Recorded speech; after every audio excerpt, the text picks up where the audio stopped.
There are many different ways to buy Bitcoin, but the cheapest and fastest way to buy Bitcoin with cash is with a coin flip Bitcoin ATM. Coin flip ATMs allow anyone to buy Bitcoin with the lowest fees and within just a few steps.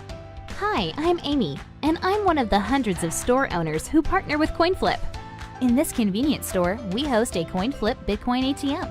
We earn passive income, more foot traffic, and we get free advertising done by the CoinFlip team.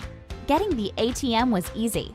We just contact the CoinFlip team at info@coinflip.tech, and they handle everything with no cost to the store owner. This includes installation, maintenance, marketing, and even 24/7 customer service. We just provide a small space within the store.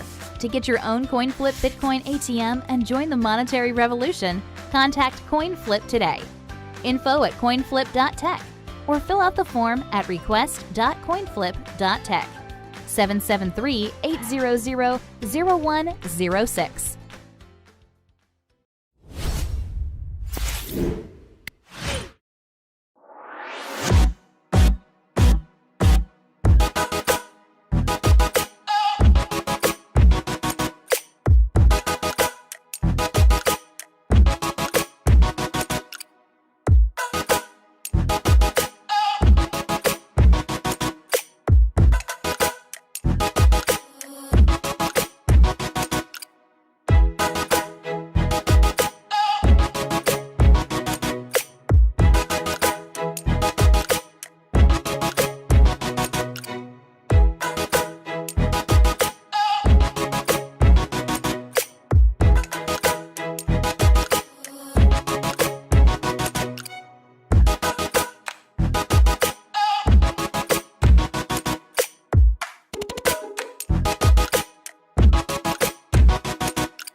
Whether you're brand new to cryptocurrency or an expert, Hodl is the app for you.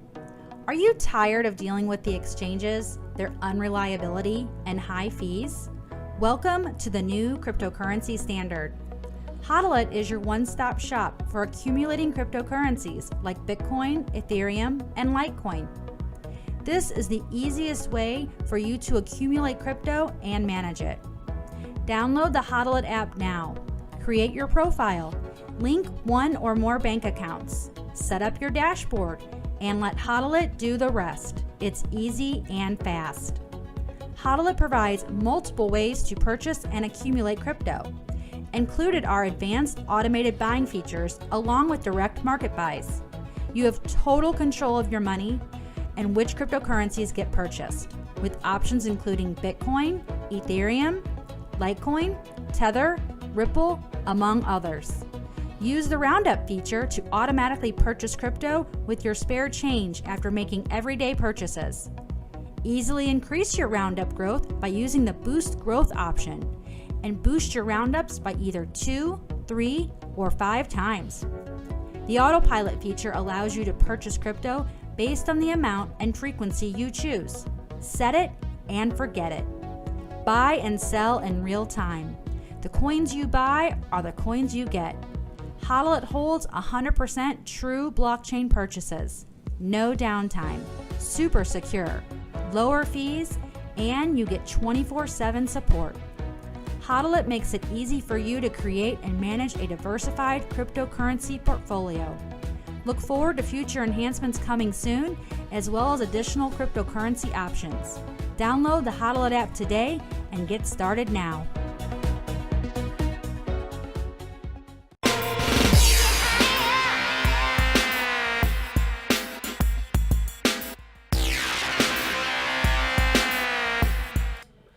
And we're live, bro. Hey, how goes it? Robrigo in the house from EOS, not ESO, it's EOS Detroit. How goes it?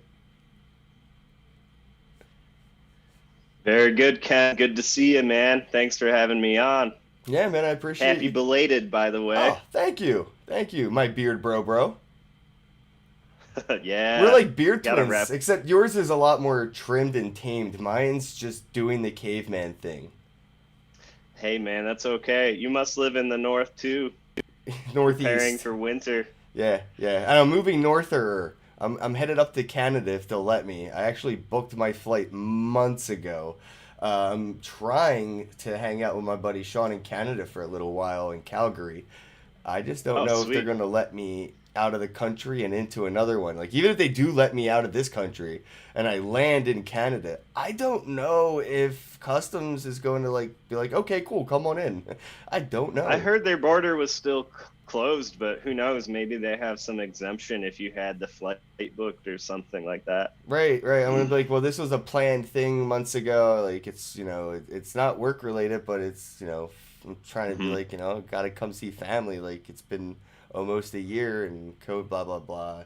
How's Right. this been affecting you guys? With Detroit and the startup and everything. Has it been anything of a nuisance, or has it been what most people have kind of proclaimed this pandemic to be, as like an incubation period, a time where there's nothing else to do but heads down dev mode? So has this been like That's a a really good positive or question. negative? Yeah, a little bit of both, I'd say. I mean, we've never been better, and due to some of the benefits that came from COVID. I mean, there were these federal loan programs that we could opt into, and that really allowed us to break out because we're a fully bootstrapped startup. So we were always razor thin on money and margins the whole time, and so that was a benefit. But of course, seeing all these infections rising, seeing like the effect, lots of people here have died, disproportionately African American people, because Detroit's a majority African American city. Yeah. So there's a lot of like crappy social effects and knock-on effects and mental health effects. But our company has maintained pretty well because we've always been remote first. We're used to working from home, so it really wasn't disruptive for us so much.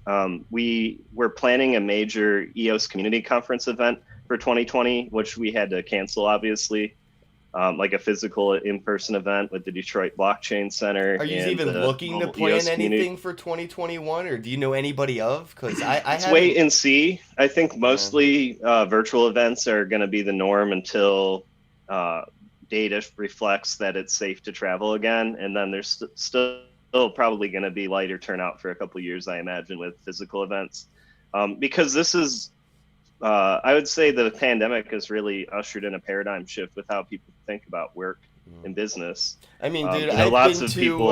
I've been to enough conferences to Nice. prove the fact that it's such a waste of everybody's time. There's so many developers that go there and just get fucking trashed for like a week, and it's like 5 times a week there's conferences, so it's like Yeah, nothing got done during the bull run because everybody was partying at conferences in sure, an sure. echo chamber. And now that we don't have Yeah, these people, blowing ICO money left and right at conferences, they're building and it's killing it. Like, we've seen yeah. a 10 years worth of progress in this past year. At least I've Oh, been man. witnessing like decades of progression just leapfrogging, and it's just amazing to see. And it's still a price hype cycle, but the tech is so underappreciated right now.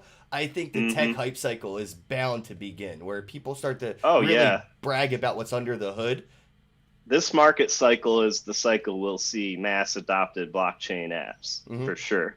Millions of users on each single app. I mean, you got a Splinterlands poster behind you. That's the bellwether, games.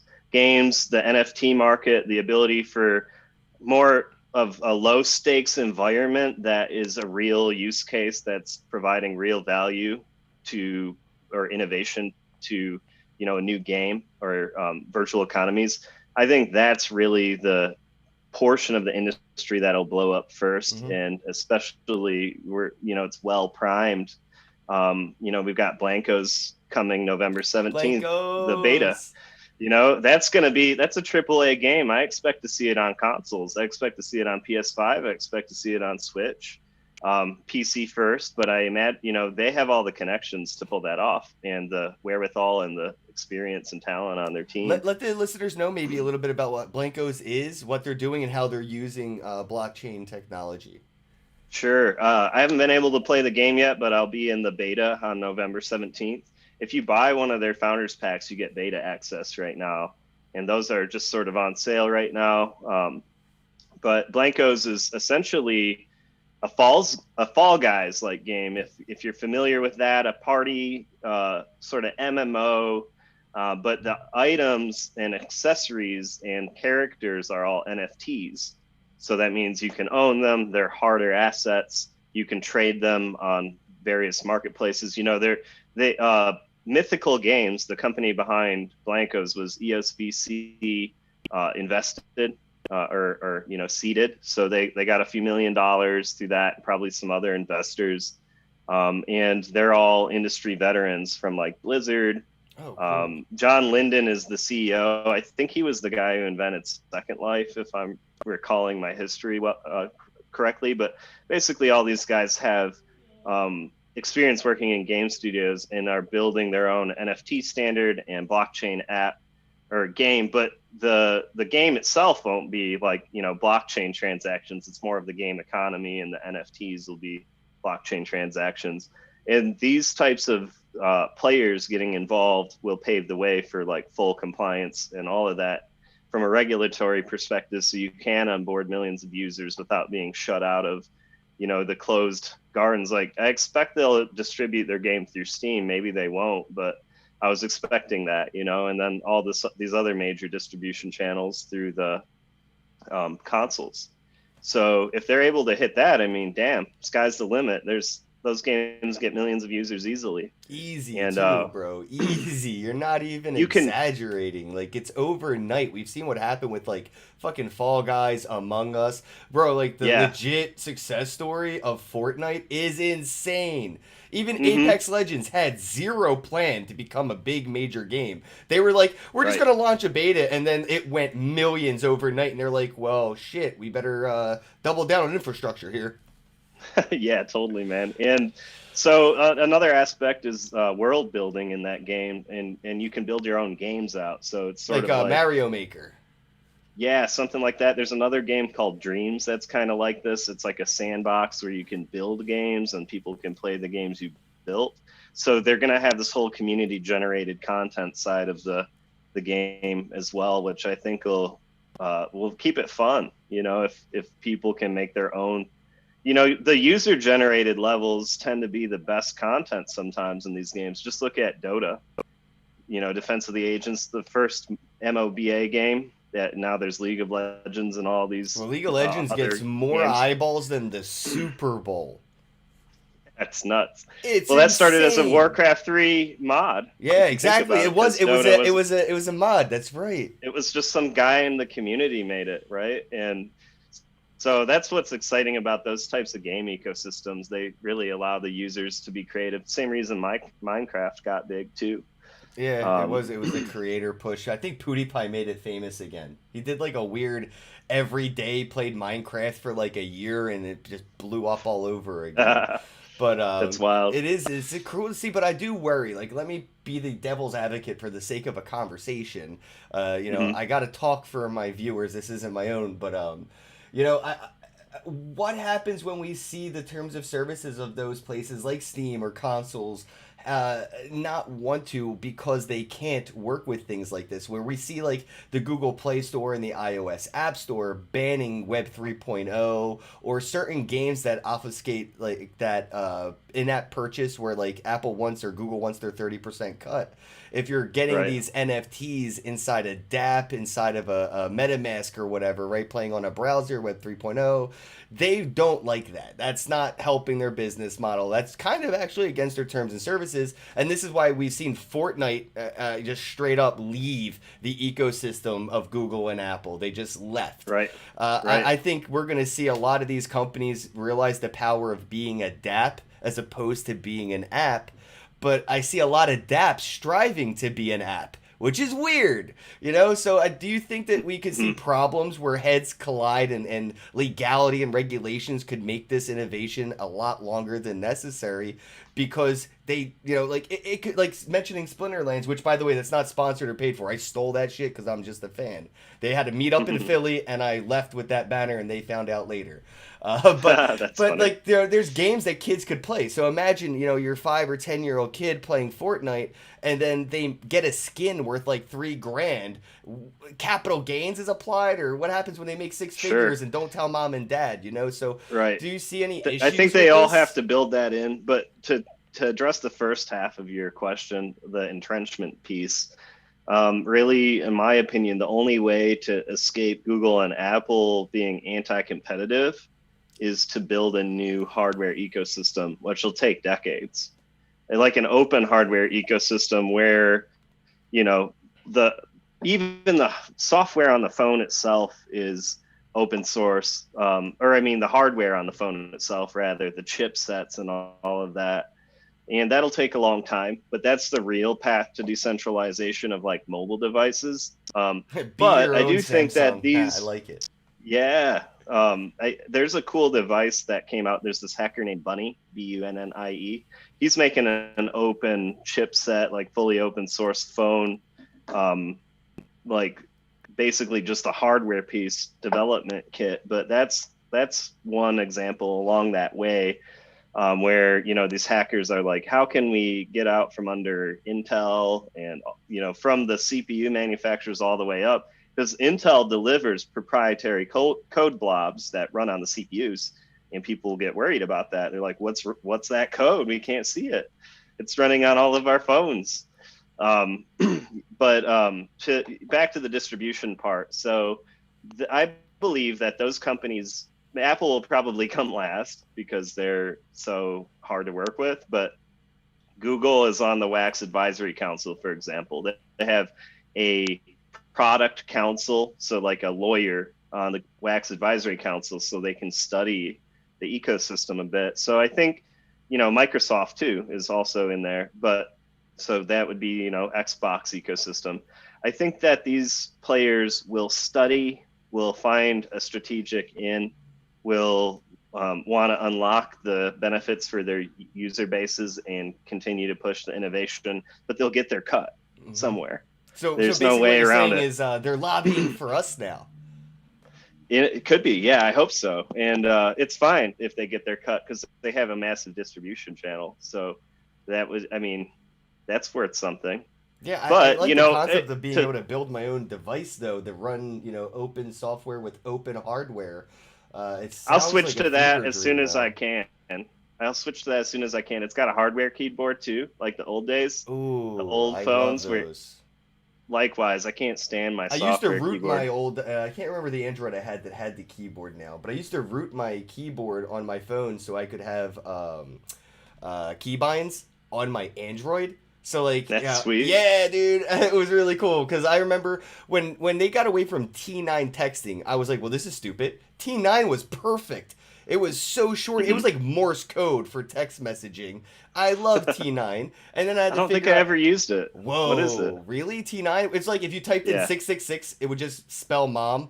That's how, as far as right. So you had to, it would just try to predict the best word in the sentence by the combination that you would press on the keypad. I was just like, that was so easy. I would only have to hit like 7 numbers to spell out a whole sentence, and I could text from like my pocket in middle school or high school or whatever, you know. Like I could just texting my friends and read it without even having to look. T9 was awesome, but I had to root my Android so I could use my full keyboard to do things like have keybinds, not just for like texting, but I used it for gaming and stuff like that. Mobile is so great. Oh man, that's sweet. Yeah, let's bring those days back when computers or phones were simpler and didn't spy on us as much. Make them more secure. Wouldn't they be open. a lot more expensive? I feel like phones are so cheap these days because of the amount of data that we give them that they could sell later, right? I mean, eventually phones are going to be free. They're going to just give you the new iPhone 2021 because all the data they get from you tweeting and Facebooking and the FaceTime messengers and all the TikToking you do. I mean, that's way more money than they'd ever get for you buying the phone from them. They have economies of scale behind them too. That's why these open hardware plays have so much of an uphill battle, because they don't have giant, industry manufacturing plants just crunching out all of the pieces en masse. This is where dApps lose out, though, man. I think the dApps are going to lose out on the potential to sell data and make a profit like legacy industry projects do, or whatever. Like, it's an inversion of the model. Well, I mean, so yeah, exactly. On that point, the DApp idea is to disintermediate the advantage that the entity that has asymmetrical control over a network, so the tech giant, the Google, the Amazon, the Apple, the Facebook, the Netflix, are disintermediating their advantage because they get to control the whole thing from a top down, to be more bottom up and more user focused, so the benefits get passed on more to the user. I think that's a negotiation, right? Yeah. Users are currently willing to fork over everything just about for convenience because they don't have an option. But so that's, in the end, they won't go to the radical extreme that could be the radical ideal of like fully user controlled, like, DAX and DAOs type stuff. Apple and Google won't want that because it could make them irrelevant in some way. So they'll find some middle ground, and it's up to the users too to negotiate. But how do we collectively negotiate as a swarm? Like, we don't. So that's sort of the same reason nation states control people, right? Divide and conquer. Yeah, they do that. I mean, dude, they do it with layers. They have leverage. Yeah, there's a lot of layers to it too, man. I mean, the divide and conquer to the state level, and then they go to the shit. We'll give them a sports team to fight over, and then we'll have school districts for them to fight over. Well, that's human nature, to pick a side or to like protect their interest or their family. That's the final frontier for humanity, is the obsolescence of tribalism. I think when I'd love to see a point as a civilization where the ideologies of tribalism are just so far in the past, it sounds like to us dragging a woman by her hair into the cave to reproduce. It's so barbaric. How could we have ever lived that way? I think we will get to that point. Hopefully. I like your optimism. I think, I mean, it comes down to, in my opinion, just to put it simply and generalize, like a willingness and ability to try to empathize with someone who doesn't share your worldview or viewpoint, but also celebrating that difference and having mutual respect between the two. We've seen we don't do the same shit. We don't like the same shit, but I can respect that you are that way and I'm this way, and we don't hold hate for each other. Right. If we can get to that point as a human technology made that species accelerate. I think it would have been a lot longer of a process for us to get to where we're at today without technology, without being able to communicate with people in other countries and other governments in other parts of the world on a regular basis, to like put yourself in their shoes, have a conversation, to debate, and to do your own research through your own pure process and come up with your own thoughts, not being told what to think with an opinion given by the mainstream media, but from you yourself, from like what feels like firsthand worldly experience through a digital means. We've seen technology sort of take us to a point where at the beginning it kind of pushed us apart. It kind of segregated us a little bit. We had our own little cliques and intranets. And then as we started to use the internet together, that barrier, that segregation broke apart, and we started this influx of like cross-pollinating concepts, ideas around the world. And as we immerse ourselves more into the technology, I feel like that expedites that process of leapfrogging whatever the thing is between where we're at now and a world without tribalism. Dude, I like that line of thought. I don't think we're far along that path yet. It's still early. Like, technology still allows us to segregate. On social media, everyone's clustered into their own like echo chamber now. There's some good studies on that. Interoperability is changing this, though, right? You see and the technology has to be designed with empathy. Yes. It's empathy for the human and wanting to do best for the individual who's going to consume the app, instead of figuring out some way you can pull the wool over their eyes or take something from them secretly, like some data, pilfer it away. Like, sure, you could sell my data, but cut me in, you know, like that kind of thing. Like, that should be a negotiation. Yeah. Shouldn't be shoved.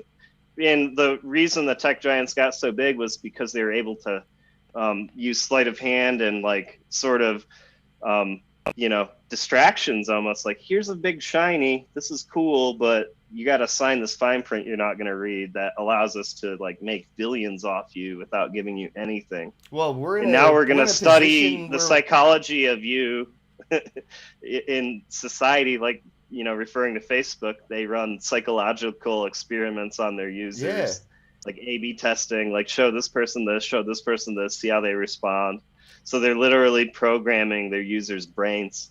It's just like I've opted out of Facebook because of that. Like, luckily, over 5 years ago now, and I've always been concerned about that, and that's the thing that drew me to crypto, man. Like, seeing, there's a more open networks being developed that have value at the center that allow users to create new layers of governance that allow them to collectively work together. Then, like, since you're kind of getting into that, I'm curious, like, what was it about EOS specifically that appealed to you to the point where you're EOS Detroit instead of like Ethereum Detroit or BTC or BSV Detroit? Just sure. What was it about EOS that really like stood out to you? That's a great question, Ken.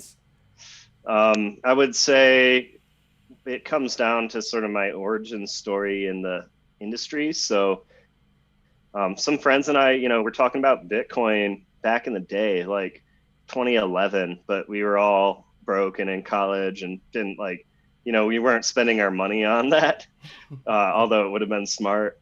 But I went to school for computer science. I had some great people around me who were entrepreneurial focused. One of them got into BitShares, BitShares being the first delegated proof of stake consensus blockchain, launched in like 2013, 2014-ish was when Dan Larimer was making the code. He's the CTO of Block One, who launched EOS.io. And basically, long story short, I was following the work Dan was doing for many years before EOS was even conceived, and saw that he was clearly trying to solve problems that the rest of the industry wasn't really focusing on yet. So I've always looked at for Dan. BitShares, right? Yeah, exactly. Yeah, dude, that's where I got involved. That's where I first found out about Dan, and then I ran into Steam It and everything else, and I was just like, right. As soon as EOS and Dan's name were in the same sentence, I was like, that's a fucking no-brainer to me. But as I digress, go on. So he invented DeFi on BitShares, if you believe it. I've been fucking trying to tell people this, bro, for years. Years. Yeah, BitUSD came out. That was the first collateral-backed stablecoin, and the dudes over at Maker, Rune, and some other guys launched Maker based off the same concepts. Exactly. But for Ethereum, and that was a really wise play on their part because Ethereum came into the market early with marketing and developed an ecosystem quickly. Yeah, the Ethereum Enterprise Alliance. There's a lot of inertia behind Ethereum, even though, as a software engineer myself, I would never pick Ethereum to build a DApp on because of its performance shortcomings and developer usability shortcomings. But I mean, it depends what you're trying to do, right? Because you get some assurances closer to Bitcoin with Ethereum. Whereas I look at BitShares, I look at Steam and Steam It, the Steam blockchain, which is now forked into Hive. The first contentious fork of a delegated proof of stake chain, by the way. Hey man, as soon as Dan left, the community left, which is, I love to see stuff like that, honestly. So, it's sweet, yeah. Yeah, that was awesome. The point that I'm driving at, though, is you pick the blockchain that has, or the architecture that has the benefits you're seeking, and with DPoS blockchains, you get a DAC out of the box. Or a DAO. There's stakeholder voting in the core protocol to make decisions about who runs the network. So hiring the service providers, which is what a blockchain producer like we do, we put in a continuous bid to be hired to run the infrastructure of the network. So it's the governance model, I guess, then that appealed. Sure, exactly. And I really like the idea of, the challenges that poses, human coordination problems, coordination of stakeholders. Like the thing that rended BitShares was the fact that I feel like it was very hard for the Western community on BitSharesTalk.org and the Eastern community, the Chinese community, to figure out how to work together. So it was like an age-old problem of how do you get these two vastly different cultures of people to work together. And there was a lot of breakthroughs there. And, it taught everyone who was involved more about the other culture that they maybe didn't realize. And I really thought that was cool. And, that's existing on EOS now. Like most of the top block producers are Chinese, large whale interests that have a lot of EOS that can vote in their own nodes. A lot of them are exchanges, Huobi, Bitfinex, and so on. Binance has a node now. Yeah. And so long story short, it shows some pragmatic reality. Like people had high hopes for the idealism of EOS and sort of money talked, but I also think that it's a long game for EOS specifically, and we're seeing it evolve slowly. We're seeing Block One take a more active role too as the regulation clears and they get the SEC off their back. They've been protecting the capital that they amassed, and I hope to see them deploy that well, but I don't think it's necessarily wise to deploy it too aggressively too, because that's sort of fuel for future years, and they're pushing updates to the EOSIO protocol all the time. If you go look on GitHub, they push like hundreds of commits every month. So they're actively evolving EOSIO, and we run 5 different networks based on EOSIO. So they're creating a standard for blockchains that have specific benefits, and you could, if compared to other blockchains, potentially specific drawbacks too. But I really like the fact that there's still humans in the loop, and that's what gives us the half a second block time. That's what allows us to push tons of transactions through the network. There's a level of trustworthiness of the entities that are operating it, but they're all independent from each other in secured DPoS network, and that relies on the people who hold the tokens to make wise decisions.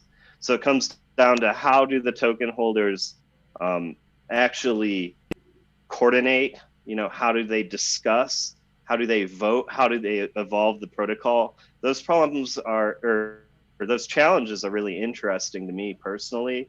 I love the elegance of proof of work. I'm a Bitcoiner. I'm a Bitcoin user. I had Bitcoin before I had any other cryptocurrency. But I also think that DPoS networks are extremely interesting because they allow us to build dApps that have the usability and performance required of mainstream adoption. And that's why we see Wax, blowing up in volume as far as transactional volume, ease of deploying NFTs. And it's based on EOSIO. They took that, they modified the stake distribution. They have their own system contracts that have different modifications. So you can take this flexible toolkit and kind of mold it to what your need is.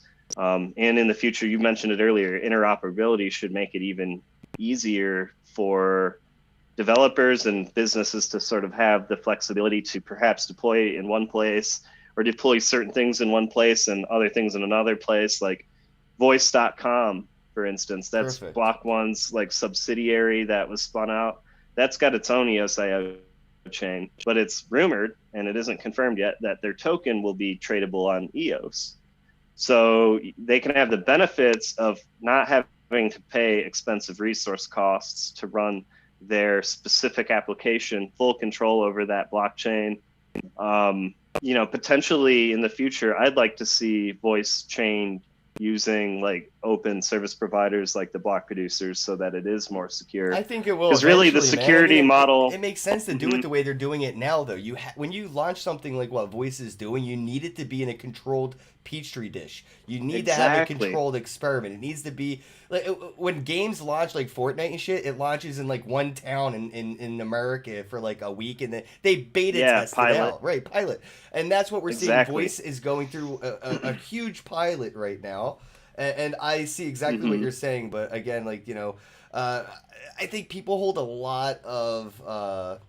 lot more pressure to EOS than any other blockchain, as opposed to, you know, Ethereum or X, Y, and Z. I mean, a $4 billion ICO over 1 year period. It's insane. People have high expectations, right? They're like, why haven't they spent $2 billion to get, like, you know, Bill Gates to build a DApp on EOS? And I'm like, because they got to use that money for the next 100 years?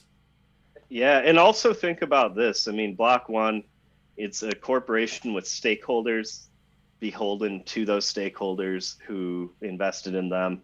You know, EOS.io wasn't funded with the EOS token, with the ICO, or, you know, the token generation event or whatever. You know, there's all these different names for it to avoid the ICO. So many different names. But they already funded all the development of the initial protocol without touching that money through private stakeholders. So they have private stakeholders in their company, Block One, that funded the original team and all of that. But also, what I always think about when I look at Block One is how big is this company and how fast did they grow? Because firsthand, I know growing a company too fast can have negative consequences. And also, it makes it really hard to organically create and define a company culture, which guides all the decisions of everyone in that company, how that company values different things and prioritizes different things. So if a company is created really rapidly, grows really fast, and doesn't have like very expert leadership, not to say anything bad about Brendan or Dan, because I'm not trying to assume anything. I just think it takes a long time to really get things moving in the right direction, or it can. And company culture matters a lot. Yep. I mean, I've learned firsthand. I have a killer team now. We pay well below average, but we do incentivize everyone through equity, so everyone can be a part owner that's on our team. And we also just create a fun environment to work in, and everyone likes each other, and we get hyped up about working together and getting shit done together. What So kind of work do you do? What does EOS Detroit do exactly? What like role do you play in the EOS world, or what kind of responsibilities do you guys pick up and do? Yeah, I'd love to explain that to you. So first and foremost, we're a block producer, so we're an infrastructure services provider. Oh, okay. So we run infrastructure, we run nodes for the EOS network. We're currently number 51, so we're a standby. So we don't actually have to sign blocks on EOS right now, but in the future, if we were voted up into the top 21, we would. We also helped start a network called Telos, which came out about 6 months after EOS and used the same. Oh, cool. I earned Telos. The same Genesis. That's awesome. Yeah, nice. Yeah, Chirp is cool. I haven't made an account there, but I've been wanting to. I just could. I mean, you get free Telos every time you hit me up on Chirp. You just get it. It's sweet. Just there. So we helped launch Telos. We were part of the Telos launch group and helped create that network and sort of define its specific differences. My co-founder Adam helped write their Telos network operating agreement. Or TBNOA, Telos Blockchain Network Operating Agreement. So, you know, we also were early on Wax. We were one of the first guilds, which is what they call block producers, to get involved and start working with the Wax team. Yeah. Wax is amazing. I love that project so much. I think I like Wax more than Bitcoin. It's so fun. I don't even feel bad about it. I love Wax. Well, what they've done with the Wax Cloud wallet is amazing, because that reduces the friction so much. You can have a custodial account that natively signs blockchain transactions, so you can use dApps natively, logging in with just a username and a password. And that is a huge, underappreciated innovation that I don't know of anyone else that has done anything like it. No, me neither, bro. And it's the reason. Mm-hmm. So Wax, we also run on Proton, which is a network that is focused on DeFi gaming and what else? They just made a voting demo for democratic elections too. But that was Metal and the Lynx team. So the Lynx team is this guy named Fred Krueger and some other developers in the EOSIO ecosystem merged. And then they bought EOS Cafe, which was this block producer awesome. that created blocks.io Yeah. and created this new company, and that's Proton. And they have a bunch of different things going on. I'm really excited to see what they do. That's where Proton came from an acquisition. That's really cool. Yeah, so they basically merged the Lynx team and the Metal team and made the Proton chain, and then retired the Lynx chain, which is just running for a few months. I bet we'll see more so of moved this from Lynx as to Proton. the time goes on. We'll see more collabs and things like that, and people will independents will pick up the slack, and then independents will collab with other independents, and it will keep repeating. We have to, man. We don't need to ask for permission to do any of this stuff. It's just a matter of getting the right crew together. Get the right crew together, get the right strategy together, figure out if you can do what you want to with the means you have. If not, try to raise money for the idea.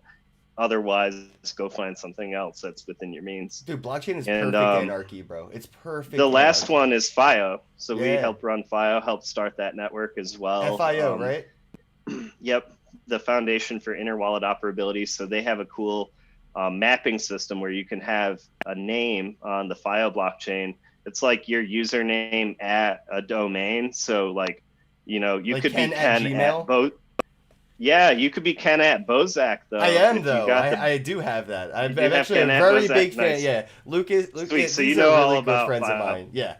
Awesome. Yeah. So we run infrastructure for them as well. They actually sponsor this podcast, by the way. So anybody who does a like and comment on this episode, one person every 24 hours wins $10 worth of USDT. All they have to do is send a request to Ken at FIO or something like. It's somewhere on the internet. I have to remember. Sweet. But yeah, dude, they sponsor this, so this is awesome, man. I love to hear these full circle, things come around. So the infrastructure is not always sexy or whatever, but it needs to get done. And without a solid foundation to build upon, the apps can't succeed. So really, it just takes time. The protocol EOSIO has been improving. FIO is actually a heavily customized version. It doesn't have smart contracts, so you can't deploy an arbitrary smart contract. And it also has fees instead of being feeless like the rest of the EOSIO networks. So they have their own development team, which is called DAPIX. And DAPIX is just iterating on FIO. They're very professional. They're one of the best teams. I love that they're so professional, but that's space. the name they went with. It's like, that's awesome. DAPIX. Yeah. DAPIX. Yeah, right. So anyways, that's our core business, but we also have a subsidiary called Detroit Ledger Technologies that works with founders on building technical proof of concepts in exchange for equity. So we're into incubating founders who have great ideas and want to execute on them. And we'll take hybrid compensation there. We also specialize in blockchain governance. So I helped start the Wax Office of Inspector General that rates the guilds and publishes guild ratings. I just actually retired. So last report was the October 2020 report was my last report. We helped build an election portal that can be used to elect new IGs, or inspector generals as they're called. And so now we're slowly electing community members to run that role, that network role, and they get paid through the protocol. They earn Wax tokens, like 5,000 Wax, $5,000 worth of Wax per month right now. Because it is a pretty intense gig. You got to understand how to evaluate technical contributions. And there's a lot going on. There's like 40 companies you're basically rating every month with two other like a people. Whole different thing. Like, I guess we could call this like the gamified gig economy, or like, Yeah, for sure. I'm all about that. I'm all about creating opportunities for people who are sidelined to step into the industry full time. We need to step out of the way a little and not try to do everything ourselves. Those of us who are full time, like, how do we help get more talent into our ecosystem. I help Ethereum's people done that make very NFTs, well. man, and I use Wax to do it, and that's kind of how I get people. Hey, you do art, cool. You have a popular Instagram, but people don't. They just screenshot your art, and you don't even sell. I mean, come on, get into the NFT space. So on that note, we just launched a sale. There's actually the last block is going on sale in at about 2:20 Eastern time on btcorigins.com. Origins is But crazy. So let's get into we that with the created blocks. Yeah. that sales website and configured the pack opening, smart contracts and all of that, and figured out how to do that in about 10 days on like a rush job for them. Gangster shit. So my bro. team was just like going crazy. Yeah, we were working all weekend. The packing thing is Hired hard. I'll another tell you person in guys. Like Brazil. seriously, the packing thing is hard. They keep it closed source and close to chest. So when I saw the Origins had that, I guess you call it a block instead of a pack. But when you said block, you mean pack. And it has one random NFT in that pack. I was like, dude, these guys are badass. Like, I know, like that's block. Yeah, that's dude, awesome. thank you. This block that's going on sale has 2 guaranteed inserts, but there'll only be 21 of those of each because there's only 21 blocks.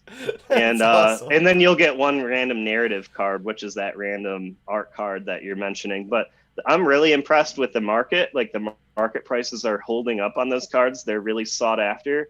I think that they'll probably appreciate well. Like that's not a financial advice, but I'm really impressed with working with the Bitcoin Origins team too. So they brought us on as a technical partner, and we'll continue to help them launch and innovate the site and all of, launch future series as well. But that's actually another area that we've started specializing in. We've seen this explosive growth of NFT series. We have an art director on our team. His name is Lars Kaminizu Spate. He's from the Steam world. In Hive, and he's really awesome. He's a comic illustrator. So that comic NFT I sent you, he drew it and cool. Did all of that. I'll have to follow him. So Lars is really awesome, and we're like, hey, we've got an awesome artist. We want to help make blockchain more approachable and understandable, and sexy and interesting to people who aren't technical and aren't nerdy. So let's use art for that. And that's something, that's one of Lars' sort of directives at EOS Detroit. But now that we have the ability to execute on pack opening sites and custom experiences, and we have an in-house artist, we can offer end-to-end NFT production services to people. And, we can just work out a deal. So anyone who wants to do a set, if we decide that you're worth doing a set with or whatever, then we can work it out.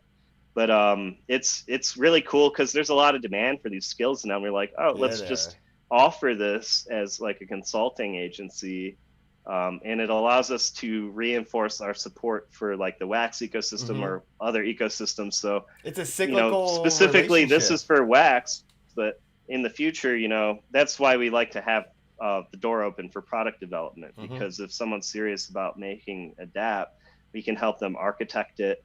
We've got well over 30 years of expertise on staff in software engineering. So you can get on the whiteboard and figure out how to make something nuts and bolts, on up. And so we really look to partner with founders who can pitch, who can sell, who know their product vision, the visionaries, and then we can help them fill in the blanks on some things. So is there we're anybody also or working anything on in particular that you're hoping would reach out or will reach out eventually? Or I'm just curious, Yeah, is there anybody I on mean, your to-do list? We're currently wrapping up a proof of concept that was founded through the Telos worker proposal system, called Koodaroo, and it's a peer-to-peer real estate market for buying and selling homes. All actual digitally, homes, not just on Sandbox or land. Residential real estate. Huh. So what we've done is we've partnered. We got some seed, a little bit of Telos basically to build this proof of concept, so that founder can have a demo and go around and try to raise funding, so that we can build the real MVP where people could actually buy and sell homes. But we're going to use the Telos blockchain as an audit trail for documents. So we can say, here's a hash of this document that proves that it was signed, that it was in this signed state at this time. If we just publish a hash to the blockchain, no tokens needed. You know, it's a time stamping service. Right. That's all Bitcoin's blockchain was really all about. Was, hey, we have a decentralized timestamp ledger over here. You guys want to play with it? And everybody was like, money. Sure. In the future, it would be cool to just sort of merge them all. Let people use crypto to buy and sell houses and accept it. And, you know, why not log in with your Telos account if we had something like Wax Cloud Wallet? But for now, it's like, if we really want to think about user adoption, you got to use regular auth. You got to use, here's a username, here's the password, log in. Yep. And that's you know, we're taking a really pragmatic approach. Blockchain can be too much of a good thing, man, especially, you know, like when we're talking about the games, right? Like you were mentioning, the assets are on chain, but the actions aren't. You don't need every bullet fired to be a blockchain transaction. It'd be too slow. Right, exactly. If we think about even on an EOS.io network with a half-second latency, 500 milliseconds is a high latency when you're trying to play an FPS and you want 60 milliseconds or, you know, 60 ms or 110 ms.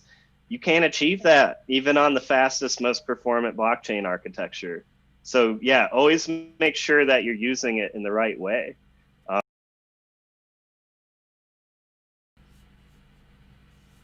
It's, you know, in slower, like, strategy games potentially could definitely be fully on chain. Oh, that's a good point, actually. But, you know, like slower games, but like anything that requires Twitch or fast pace, it's not designed for that. Yeah, I think it would be cool to see it's all good. How the differences between actions that are on the blockchain as opposed to just assets on the blockchain, because a lot of it could have to do with like cheating and stuff like that. Like, you know, I could cheat in the game with like a hack or something or a mod to win the match and kill everybody in the game or in the lobby and take all their in-game assets, you know. And now because the game itself isn't on a blockchain, I just went around and cheated and took everybody's in-game assets through the lobby or something with like God mode on. And right. I love game theory. We're going to see people take advantage of it and how and what is worthwhile, what isn't worthwhile to put on a blockchain or not. That's so true, man. I mean, anytime someone can eke out some alpha, even if it's a shitty thing to do, like, you know, scammers who are using ransomware or whatever, they'll do it. Someone somewhere will do it, because who knows that person's circumstance. I don't want to say that it's right or wrong. Well, it's typically wrong if they're fucking over someone else, right? Well, that's life. I mean, everything's greater full theory. You can't have hopeful thinking. Yeah, you can't just be hopeful and wishful that everyone's going to behave, because they won't. We have to build in enough controls and checks and balances and validations to make sure that the outcomes we want are still bulletproof. Yeah, this is what really turns me on about like self-governance. With how blockchains work outside of, you know, centralized governments, you know, and self-regulation for self-preservation, the game theory behind that, and the way that it can be applied outside of, you know, blockchain to, like, you know, sort of like taking a passage from the Bible and applying it to real life. Like a lot of the things that we see in decentralized governance, we could apply to centralized governments. And what we're doing by experimenting in this with very mundane bullshit, and that's at $4 billion level, mundane bullshit. This is what they're going to look at as a catalyst, as a standard for applying governance models to government models. And that to me is like the biggest repercussion of everything that we're doing. The snowball effect at the bottom of the hill is this big ball smashing into the White House and Parliament and covering it in decentralization. Yeah, I love the idea. I think that delegating to experts is still smart, but we should be sussing out who the real experts are. Right. Yeah, I mean, how do we? Subject matter experts. So I wanted to ask you this domain, earlier, right? When you mentioned the DPoS. how do we prevent unintentional or even intentional nefarious consensus? I mean, dude, at one point, the majority of the world here in the United States was like, yeah, slavery's cool. How do we stop that from fucking happening in blockchain, right? Like, how do we stop a malicious consensus where we could end up in that virtual fucking slavery environment all over again? Are you trying to say or ask about apps built on top that are dystopian, like Right. 1984 shit? Yeah, like some Or Black are you Mirror trying to say, utility, like, bro. Yeah. Well, I think that's up to people at the end of the day to not partake in systems that they believe are harmful like Dude, that. you know how many And, celebrities if talk about how Apple has Chinese children building their iPhones, yet they still tweet from the fucking iPhone? Yeah, and I still have a Mac right in front of me. It's Same. hard. It's right? hard. It is hard. That's why I'm saying people, this. I'm a hypocrite, by It's the an way. uphill battle. Yeah, it's an uphill battle to do everything perfectly, but at least having the conscientiousness to think about the money you're spending on products and whether or not that aligns with your morals, that's the start. I mean, no one is going to be perfect.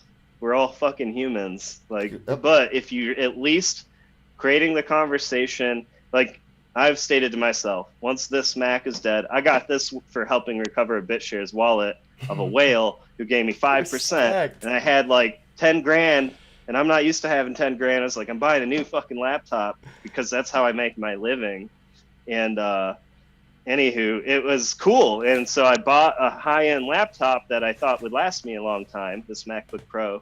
And I've already gotten it RMA'd twice because their keyboard sucked in 2016 to 2018. So here I am. I've actually created waste for 3 MacBooks at this point when I only bought one. And, that doesn't make me feel good, but I know, like, okay, after this, when this dies in like 8 or 10 years, if I'm good to it, I won't spend money like that again. I'll buy an open source laptop that I can run open source software such as Linux on, and I'll set up a Linux machine. And I'm already wanting to do that.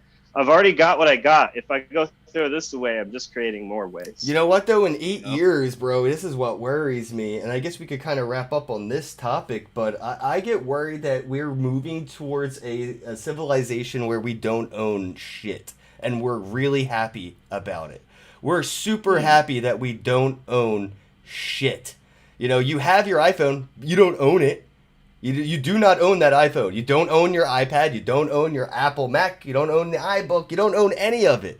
You pay for a license agreement and you could borrow it, but you can't. Like, if the chip broke, good luck getting an IC chip from Apple to fix your own shit. It's not yours. They're going to tell you, oh, it's ours, and we'll fix it for you. You have to pay us, though. Nobody else is allowed to touch it.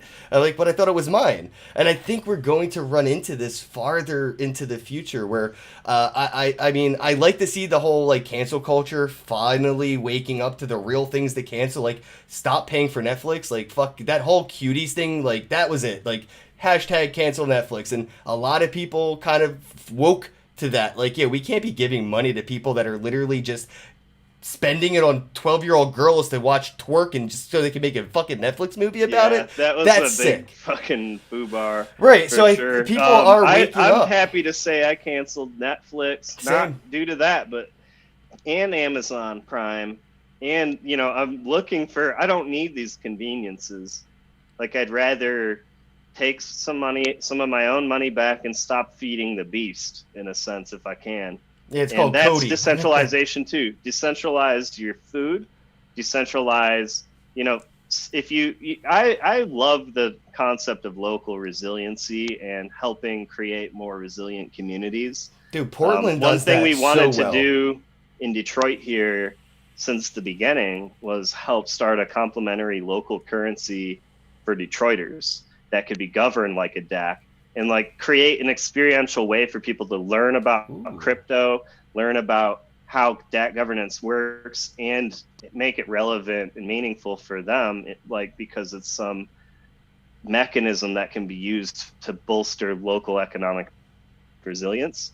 So I'll leave you with this, Ken. Like, local currencies are really cool, and a lot of them work around the world without, well before blockchain ever existed. The reason why Swiss banks are Swiss banks is due to a local currency between them called the WIR, W-I-R. Never It's a heard credit of it. system. Time banking is a local currency that people do to, like, basically share hours of their labor with each other. That's really interesting. There's local currencies in South America that would incentivize people to pick up trash and give them bus fare so they can get to their job. So now you've got the environment getting cleaned up and people getting to work, solving multiple issues in a locality. But there's a really great book by Bernard Letard. He just recently died, I think, early last year. But he's the architect of the euro. It's called Rethinking Money. It's all about ways in which people design their own monetary systems to solve problems. And a lot of them are nation-backed even. But we don't really see those in the U.S. The U.S. dollar has been strong, but it's also very... I think our closest currency to this in the U.S. is Pokemon cards. Yeah. I'm pretty confident totally. I can walk into any pizza store with a Charizard and get a couple pizzas. I bet you could. Yeah, those are worth a shitload now, I could get a pizza for a Charizard faster than I could a Bitcoin. Yeah, you could. I know it. Damn I already straight. know it. But you're right. Yeah, we don't see a lot of because that in the U.S. People know what that means. Yep. And Bitcoin, I actually just zapped a friend Bitcoin 2 weeks ago. She'd never had Bitcoin before. Got her set up. She's already made like 3 or 4 transactions because our friends group likes to use Bitcoin. So we'll just like cover each other with Bitcoin and have our own little kind of like the bar tab thing. Yeah, exactly. Like, oh, you got food? Like, I'll just send you some Bitcoin later or whatever. And anywho, I'm big on local people currencies, into man. I really am. I'm huge on it, actually. I think every person should have their own currency. I made my own. You should make your own. If you're watching this, make your own and give it value, utility, and have your community decide to opt in or opt out. Offer it, accept it, and give it away. You know the hardest problem? Liquidity. Yeah. Liquidity is the most expensive and most difficult part of any token, any currency, any asset in general. This is why we have mandatory market making. Yeah, true. That's it. That's the only way to survive right now is mandatory market making. You have to provide the liquidity yourself on the exchanges you're on. I know a lot of people frown on it, but it's the only way. I mean, without it, whatever it is won't be able to succeed. There are some cool market making firms, and financial services firms coming into the fold that are less predatory too. I came across these guys recently, System 9. They're helping Bittrex like upgrade and all kinds of little things, but there's people working on that financial infrastructure in the background that are not just trying to rake projects over on fees. They're trying to like change the business model, and at least that's cool because like market makers have been known to be opaque and also predatory on their fee structures. Yep. Like you got to pay thousands of bucks a month to get the service, and that just slowly shrinks the pool of tokens that project can use to do other things. Like it's like growth capital in a lot of ways. And then they're incentivized to burn their coins, so their coins they have left are worth more, and then they have to spend more to burn more, and it's just it could work, and it could. I mean, we're literally in a Schrödinger's box scenario right now, bro. Like we are inside Schrödinger's box. We are the cat. And we don't know if we're dead or alive until somebody opens the box. We don't know if this is or isn't going to work until it does or doesn't. We still don't know if Bitcoin will work or if this whole blockchain thing will even work. If quantum computing comes out of Google's like basement tomorrow, everything for the past 11 years that we've been talking about and doing in this space is kind of irrelevant. Yeah, I mean, Bitcoin's algorithm is quantum proof or quantum resistant. In right? theory, and without a quantum computer to test that hypothesis, you literally are just saying something.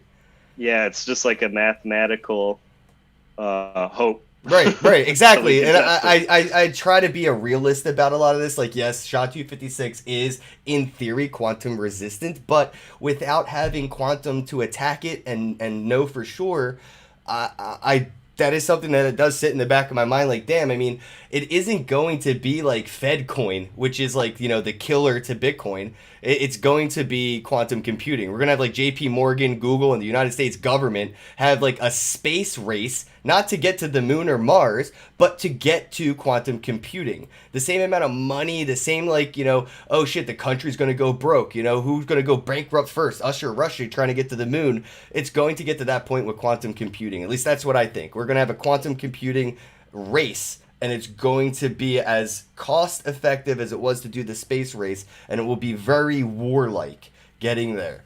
But yeah, I don't want to wrap it up on a bad note like that. But dude, this has been awesome, bro. And shout out to Crypto Blood, because I just talked to him on my podcast a couple days ago, and he said he just started working with you guys, man. So I'm really excited that Crypto Blood is with the EOS Detroit team. And Crypto Blood is amazing. He's working on our new website design right now. He came in and has been driving forward marketing strategies. No one on the team really had that competency. And we've been partnering. We partnered on a Max Kaiser event last year. He comes out and shows us love at our events back when we were doing physical events. So it was just a matter of time to figure out how to work together. And I was stoked he was interested in joining, because we definitely need his expertise on the team. Yeah, and that's why I'm excited he's on the team. It's sweet that he set us up too. And, you guys had a great talk. I enjoyed the discussion about like where the Bitcoin market was going. Thank you. And the central banks and big institutional money piling in and what's going to happen next. Like, that's cool insight that I don't really spend a whole lot of time thinking about myself. So, yeah, he's awesome with the markets too, just like making TA calls and trying to figure He's out. one of the only two TA people I fucks with, him and Wendio. There's two people that do TA in the space that I like kind of follow on a daily, and it's Blood and Wendio, and their TA has been pretty on point the past few years, so they have a legacy of credibility, Yeah, totally. He we had now that he's on team, I can make, consult with him, just be like, what do you think? When should I time these trades? Because we're getting paid in crypto and we got to pay bills in US dollars. So it's constantly, keeping it moving to get some bills out the door. But it's cool. We try to hold like as much in crypto as possible and just keep like a hot wallet of USD basically. You don't want a 2018 problem, man. You know how many companies went belly up because they didn't do the cash out? They didn't want to cash out. Totally. I'm like, why didn't you cash out? No, cash out at the right time. Right. I'm like, I'm sitting here at conferences in like Las Vegas, conferences in New York City, and I'm talking to these companies, and they're operating 100% off their own coin, and I'm just like, you need dollars. Yeah, you need dollars. Risky. You need it. Yeah, we're still in the traditional world. Yep. Totally agreed. I'm waiting for Wax to play out. Actually, that's been my big. Wax has been the biggest sleeping dragon in blockchain. Once Wax pumps, then I'll make a hedge trade, and my goal is to get like 3 to 6 months of runway from that. What are your thoughts on their DeFi project now, man? With what Wax is doing with the DeFi stuff, like I think that was kind of their missing link this whole time. But I mean, yeah. At first, I didn't know how to evaluate it because I didn't like the fact that benefits weren't going to come back to the WaxP network. But then I realized what it really is a compromise to get more eyeballs, more users, and make something on Ethereum where there's a lot of economic activity.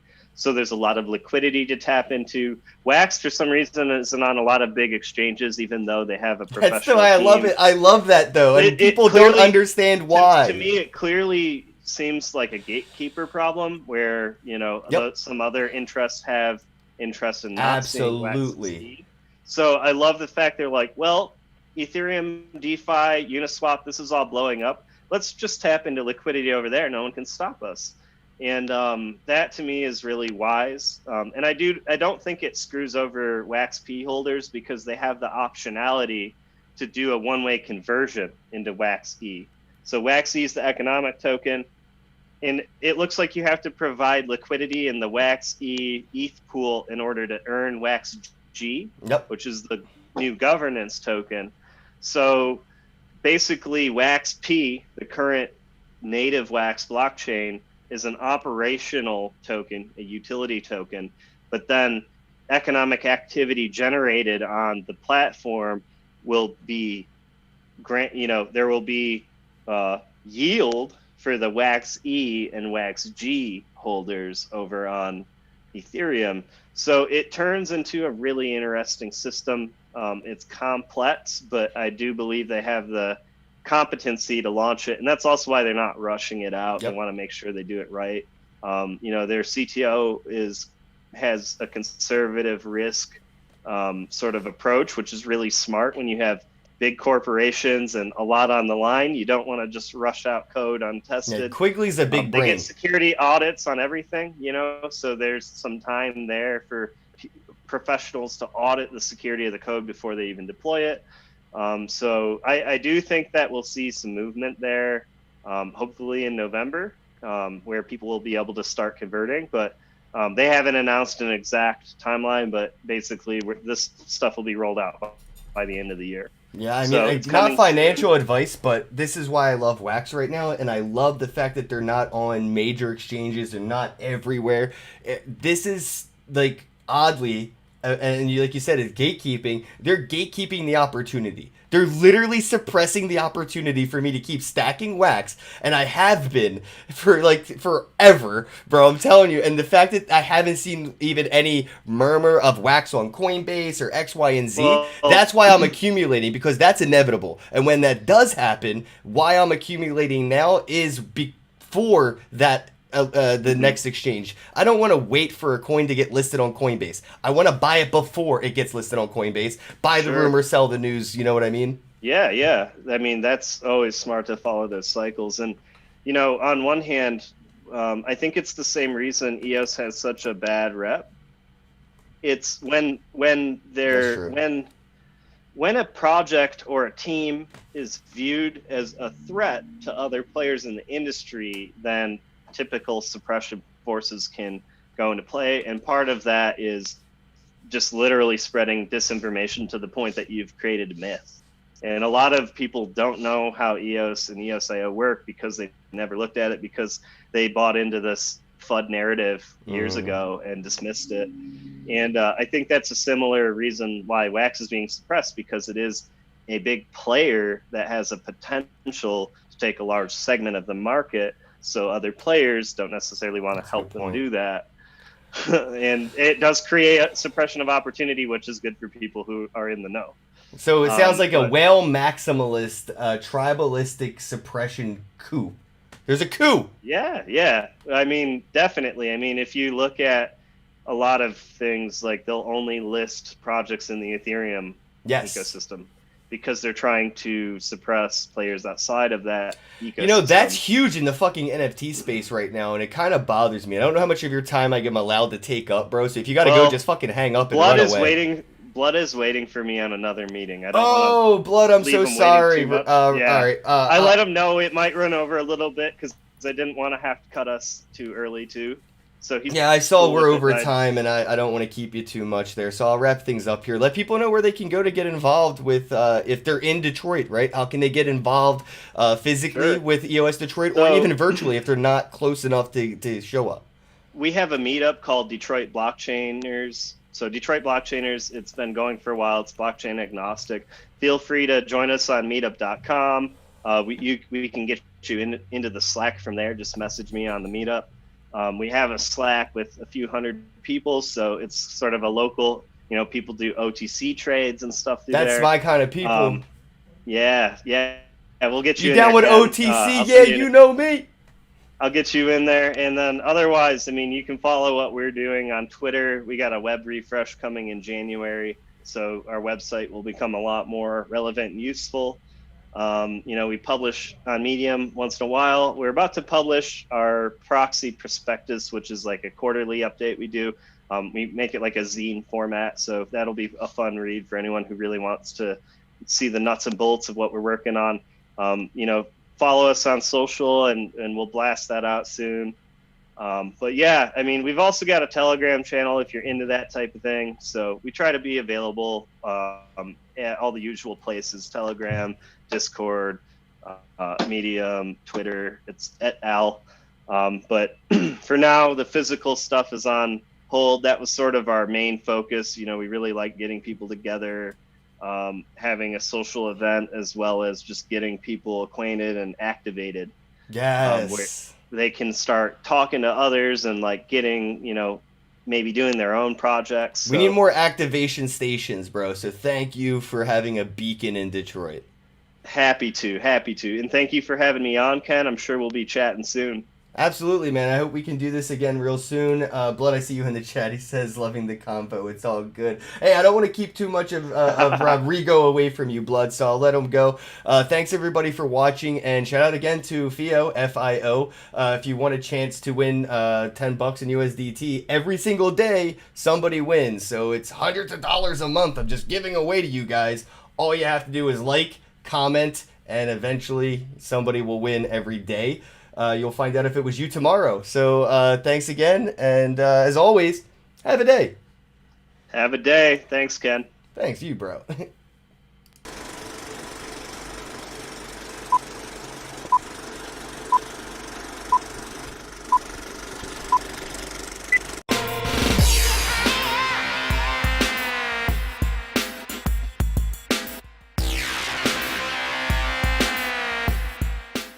There are many different ways to buy Bitcoin, but the cheapest and fastest way to buy Bitcoin with cash is with a coin flip Bitcoin ATM. Coin flip ATMs allow anyone to buy Bitcoin with the lowest fees and within just a few steps. Hi, I'm Amy, and I'm one of the hundreds of store owners who partner with CoinFlip. In this convenience store, we host a CoinFlip Bitcoin ATM. We earn passive income, more foot traffic, and we get free advertising done by the CoinFlip team. Getting the ATM was easy. We just contact the CoinFlip team at info@coinflip.tech, and they handle everything with no. This includes installation, maintenance, marketing, and even 24/7 customer service. We just provide a small space within the store. To get your own CoinFlip Bitcoin ATM and join the monetary revolution, contact CoinFlip today. info@coinflip.tech, or fill out the form at request.coinflip.tech. 773-800-0106.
Whether you're brand new to cryptocurrency or an expert, Hodl is the app for you. Are you tired of dealing with the exchanges, their unreliability, and high fees? Welcome to the new cryptocurrency standard. Hodl is your one-stop shop for accumulating cryptocurrencies like Bitcoin, Ethereum, and Litecoin. This is the easiest way for you to accumulate crypto and manage it. Download the Hodl app now. Create your profile, link one or more bank accounts, set up your dashboard, and let Hodl do the rest. It's easy and fast. Hodl provides multiple ways to purchase and accumulate crypto. Included are advanced automated buying features along with direct market buys.